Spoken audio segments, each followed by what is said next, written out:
Dawn of the first day. 72 hours remain.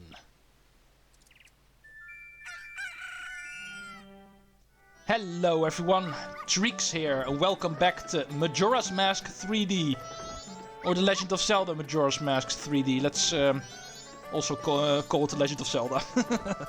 Anyway, so far it has not really been feeling like a Legend of Zelda because we've been doing nothing but side quests during cycle number 2. However, that is going to change today because all of the side quests we can do in Clocktown and the surrounding Termina Field for now have been taken care of. So let's return to the main quest. As you may remember, the moment the first cycle ended, we confronted the Skull Kid, who is wearing Majora's Mask, something we need to get back from him, because he's only using it to make a giant moon crash on this world. However, we were unable to defeat him, but his fairy, Tail, did point us out towards the swamp area. Let's head to that swamp area right now, because he told us to bring 4 people who are actually in the swamp, mountain, ocean and canyon area surrounding Clocktown. We don't really have any idea what he was talking about, but might as well check out these areas, starting off with the swamp area to the south of Clocktown. Okay, might as well also gather some rupees while we're at it. You might never know when you need them. Get out of my face. Okay, that's a quick 120 rupees we already have. Should be plenty in order to take care of business. Okay, that's taken care of. Let's finally move to the first area of this game. That is not the main hub area. Ooh, a cutscene.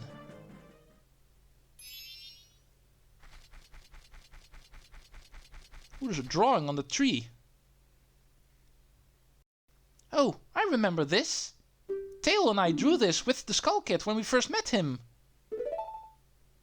He told us that he had been fighting with his friends and that they had left him all alone. And the Skull Kid apparently has some friends.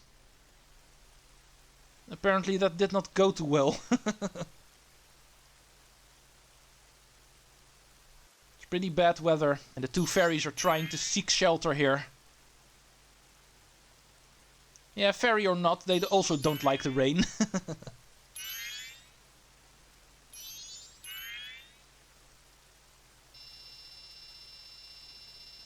However, they are not alone.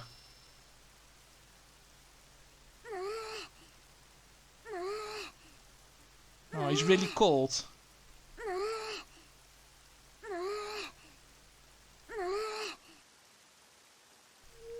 Well, there's a good solution.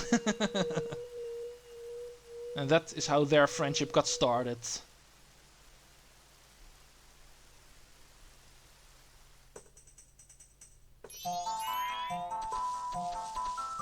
They do nothing but have fun all day long.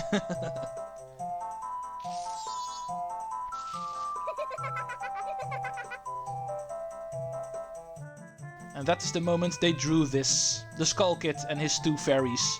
Friends forever.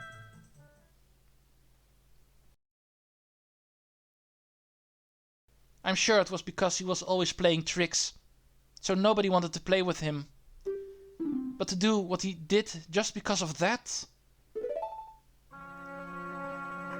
Yeah, at one point he met the mask salesman. And guess what he stole from him? And once he got his power... yeah, that moment changed everything. Okay, a little bit of backstory. Always interesting. The Skull Kid apparently was a good guy first. And it wasn't until he found the mask that he became this monster he is now. Okay, now entering the traversing area of the swamp. There's actually a couple of things to do here. First of all, bats. They're actually situated in this tree over here, I can see. Go away. However, I see something else in that tree. A piece of heart. First we need to take care of these guys, because they're going to bother us.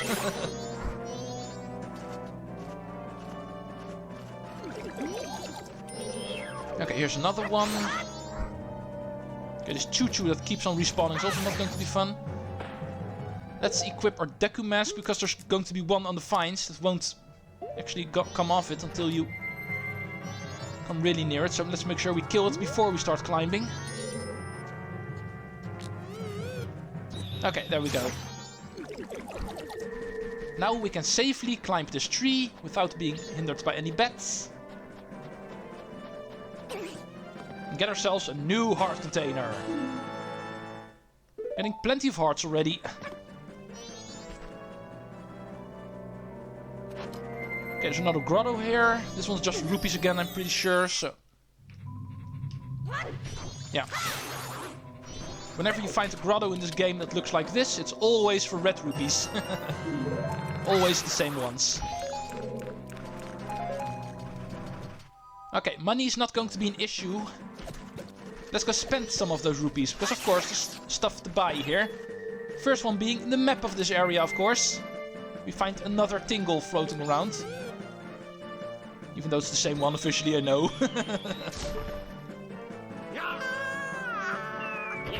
Okay, sir. I need a map of the swamp.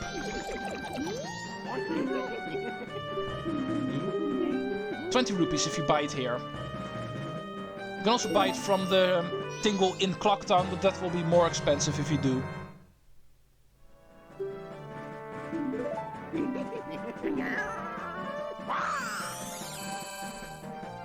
Okay, you done? Before we move on to the swamp area proper, you will actually find out there's a little bit of a side path over here. This one leads to the swamp shooting gallery and the swamp fishing hole. However, only in the 3D version. In the original N64 version, only the swamp shooting gallery will be here. The fishing area is actually exclusive to the 3DS version. Okay, there's also some spring water over here. If only we had a way to actually carry it with us. But currently we do not. Just remember it's here. Okay, this building over here is actually the shooting gallery. Something we cannot do quite yet. We need an item we don't have yet. Same deal like in town. However, this area we can do. Like I said, exclusive to the 3DS version. So if you're playing along on the N64, this will not be here. And even on the 3DS I will not be covering this in full, because I don't really like this aspect of this game. But yeah, here on the 3DS version they decided to actually bring back the fishing from Ocarina of Time. 50 rupees per try. Unless you have a fishing hole pass, and I happen to have a couple of those. Actually won those in the Deku Flower Power event. These you can actually use to go fishing for free. Even though you don't officially have to do this, there's no reward you can actually get from this. I will show it off at least once. So, let's start fishing. There are two types of rods, as you can see. There's a standard rod, which will actually dauber on the surface. And there's a sinking lure, which will actually fall down in the water. Which you use in order to catch fish that are lower. Let's go do it with the sinking lure. We have not seen that in Ocarina of Time yet. Even though it's officially also in that game. But didn't quite get the sinking lure there. But okay, let's go start fishing. I think I'll just catch one fish and call it a day. Like I said, there's no reward for this, so you don't actually have to do this side quest, but I do like to show off how it works at least once. How to use a fishing rod. Pay attention and get fishing. When you catch sight of a fish, cast your lure with B. To fish closer, break the line with A. Move the lure with the control stick and B. Reel in with A and reel even faster with R and A. When a fish bites, hook it with A and the control stick and then reel it in with A. Fishing rules. Be kind, mind the rules, have fun. Don't deface our posters. Don't drown if you can't swim. And don't cast lures at people. Okay, those final three things we're not going to be bothered with, hopefully. But okay, showing off how fishing works in this game is quite simple, because I can simply say it works exactly the same as it did in Ocarina of Time. However, there's actually a lot more things to do in this game. Catching fish works the same. As you can see, the fish will start approaching your lure, and when it catches it, press A and move the control stick back in order to lure it in. This is a standard Termina bass, it looks like, so these should be quite easy to catch. Whenever you start fishing normally, this is usually what you end up catching. Okay, there we go. It's indeed Termina bass. 7 centimeters long. Nice, good job. It's the first time you've caught one of these fellers. Okay, and that's basically how it works. Actually, a couple of things you can do to vary this minigame a little bit, like the positioning, the place you actually stand around. As you can see, there's multiple locations where you can stand. You can also try to go on these lily pads in order to start fishing from there. You can also play around, of course, by doing weird stuff, like trying to cast on these lily pads. Because the sinking lure actually does not like that, as you can see. Yeah, playing around in minigames is something I usually do. You know me by now. But you can also try standing on these lily pads, of course. Equip the Deku mask, because Human Link is unable to stand on these things. And as Deku Link, as you can see, you can try standing on these areas. Get a little bit of a different perspective. And you can also wear different kinds of masks in order to attract different kinds of fish. And even the time of day you start fishing also depends on what you can catch. I'm pretty sure these posters back here actually give some hints about that. As you can see, every single fish that you can catch in here, you can actually see here. And also some hints on how to catch them. Termina bass is pretty simple. That one you can always catch, that's the most basic one. But here we find an ancient fish, for instance. And this one is said to feel a certain kinship with mummies. Hint, hint. Or this one, the colossal catfish. This one shows up when the ground shakes. Therefore saying whenever there are earthquakes. Remember how in the final day, because of the moon being so close, there's always earthquakes. And this one only shows up during the final day. And that's basically what these posters tell you about. All of the fish you can catch here, what masks you need to wear in order to get them, and what time of day it should be. Stuff like that. That's basically how it works.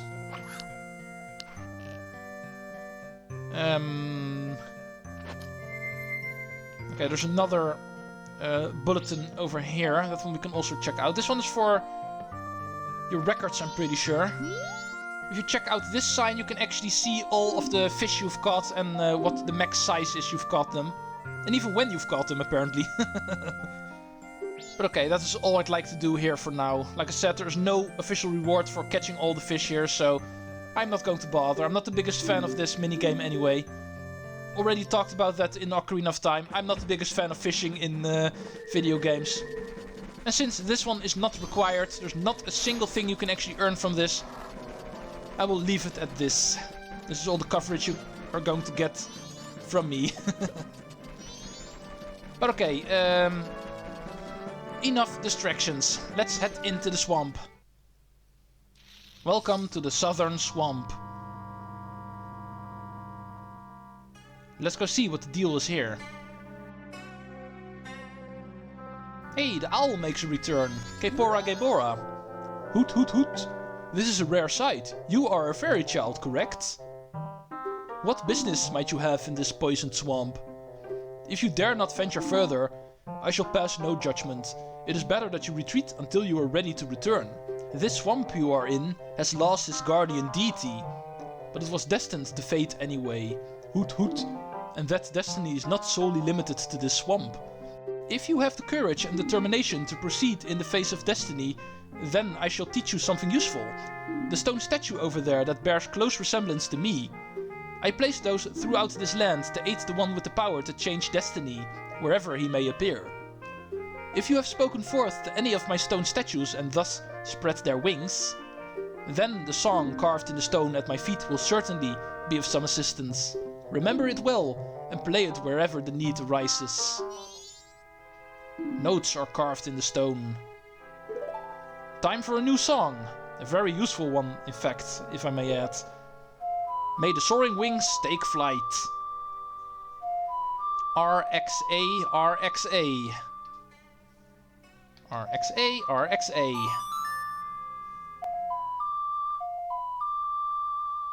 You played the Song of Soaring.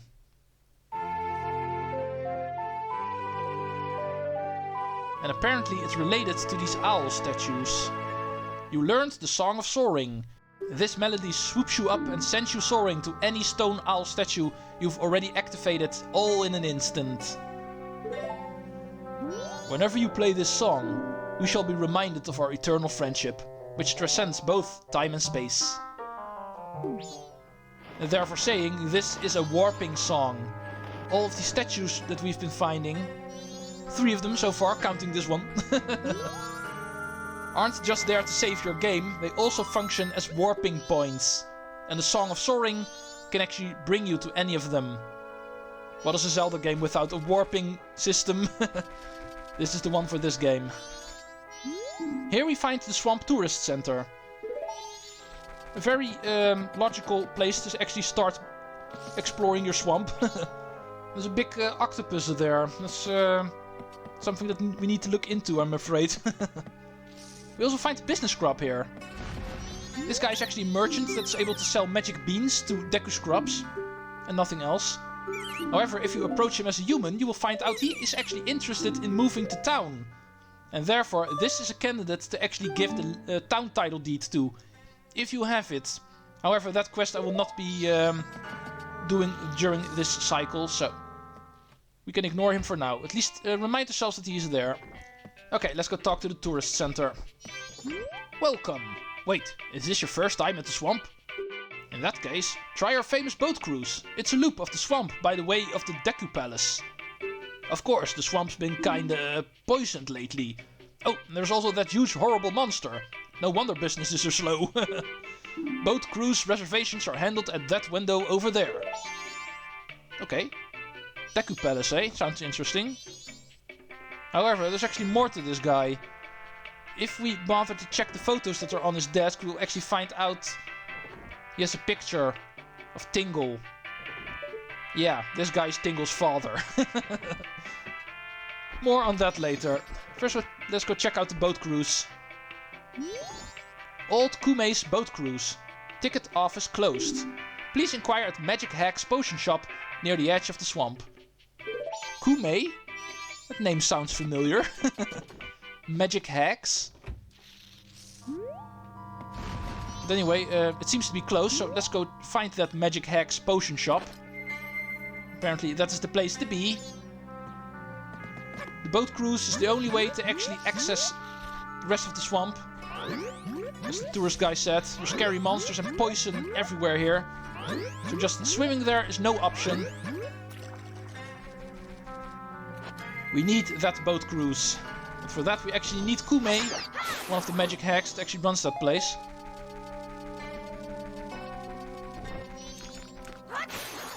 Right over here, in this area, we actually find the Magic Hack's potion shop. One of the landmarks here in the southern swamp. And this is also some fresh spring water, remind yourself of that. The moment we're actually able to use that, this is a place where you can also get it. But first, let's go talk to the Magic Hacks in the potion shop. And yes, they are references to Ocarina of Time. They definitely are. They are in fact the same hacks. Twin Rova.